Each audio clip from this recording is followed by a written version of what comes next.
with Miss B friends. Welcome back to another story. My name is Miss B, and I am the creator of this YouTube channel. If you haven't already done so, please follow along at Books with Miss B for more book love. So, before we get started, I need for you, my sweet human sitting right there. Yes, I'm talking to you. I need you to lean in super close, and I want you to listen to this one very important thing. And that one important thing is that you, my very special friend sitting right there, I'm talking to you. You are absolutely perfect, just the way you are. True story. So please do not try to be anybody else. Got it? Just be you. Good. Miss B loves you too like crazy from the bottom of my heart. Today's story is being read with permission from the publisher, Schwartz and Wade Books. Also with permission from the author, so thank you very much. It is also a special book request for my two Books with Miss B friends, Griffin and Faye, all the way in New York City. Thank you for being a Books with Miss B friend. I love you, mwah, like crazy.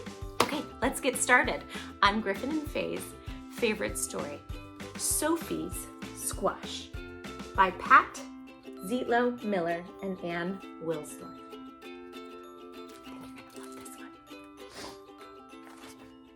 One bright fall day, Sophie chose a squash at the farmer's market. Her parents planned to serve it for supper, but Sophie had other ideas. It was just the right size to hold it in her arms, just the right size to bounce it on her knee, and just the right size to love. "I'm glad we met," Sophie whispered. Good friends are hard to find. At home, Sophie used markers to give her squash a face. Then she wrapped it in a blanket and rocked it to sleep.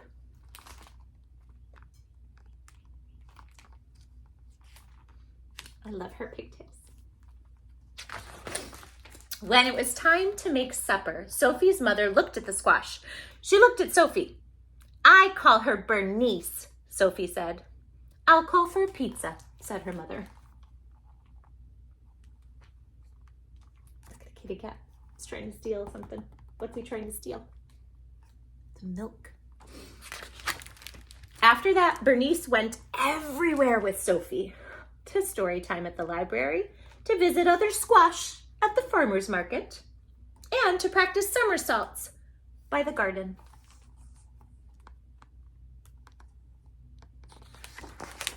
Every night, Sophie gave Bernice a bottle, a hug, and a kiss. "Well, we did hope she'd love vegetables," Sophie's mother told her father. "Shh," Sophie said. "Bernice is sleeping."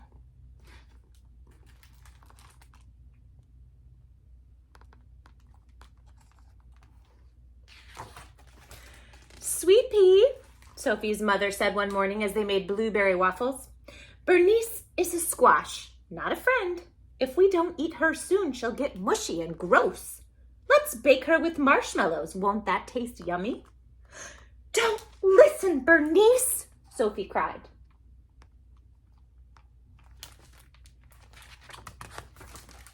That afternoon, Sophie's father took her shopping. "Sugar beet," he said. "Bernice is a squash. Why don't you pick a nice toy to play with instead?" But the trucks were too hard, and the dolls were too soft. Sophie clutched Bernice tightly. "No thanks," she said. "I have everything I need."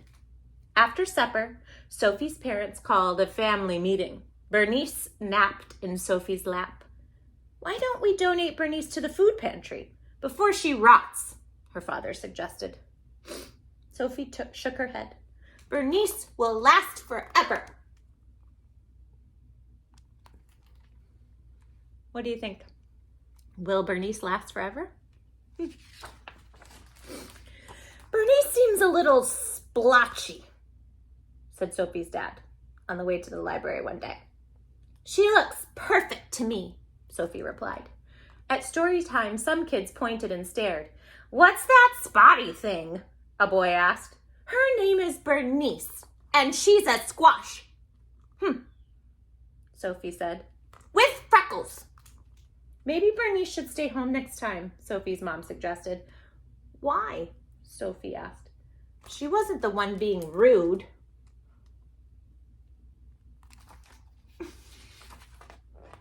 Are all those freckles just freckles? What do you think? What's happening to Bernice, the squash? Let's find out. Still, as winter neared, Sophie noticed changes. Bernice seemed softer, and her somersaults lacked the usual style. Visiting friends will cheer you up, Sophie said.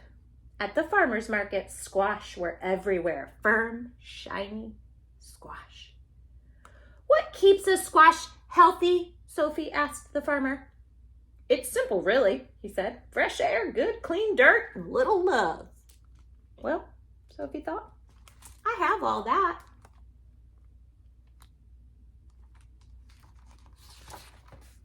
At home, Sophie cleared leaves from Bernice's favorite spot. She made a bed of soft soil, tucked Bernice in, and kissed her. Good night. Get better soon, she whispered. That night, while Sophie slept, the wind whistled and tiny snowflakes fell.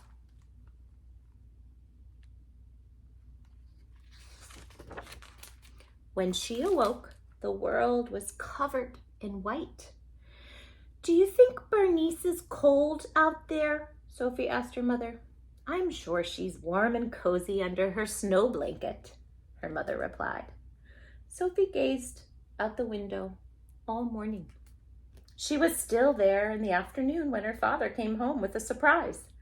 You need a new friend, he said. I wonder what Dad's coming home with. Can you guess what her new friend will be? Meet Ace. Ace was nice but boring. He just swam around and around in his bowl. But during the long winter, Sophie discovered that Ace was a superb silent reader who did fabulous flip turns. And he always listened politely when she talked about Bernice. Bernice was great at keeping secrets.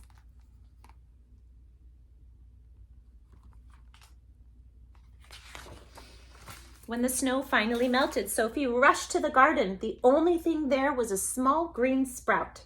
It looked strangely familiar. Bernice, Sophie said. How was your winter? You see, right here.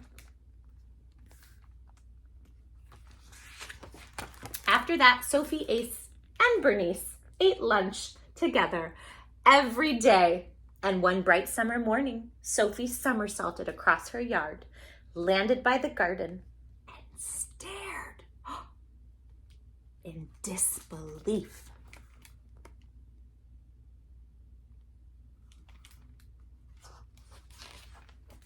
Bernice had grown 2 tiny squash. Wow, Sophie told them. You look just like your mom.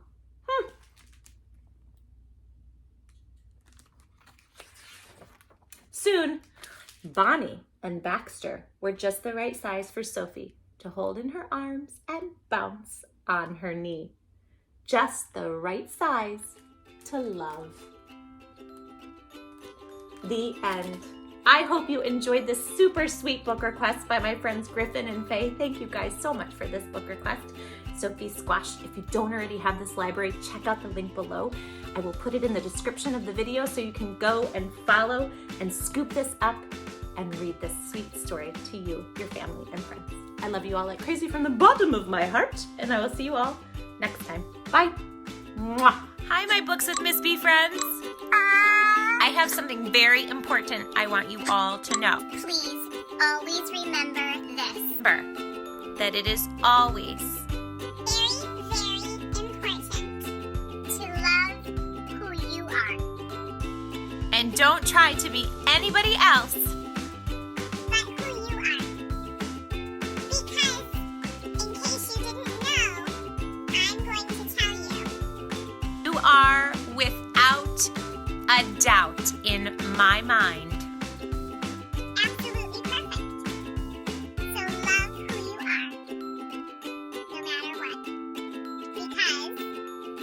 You don't need to change for anybody.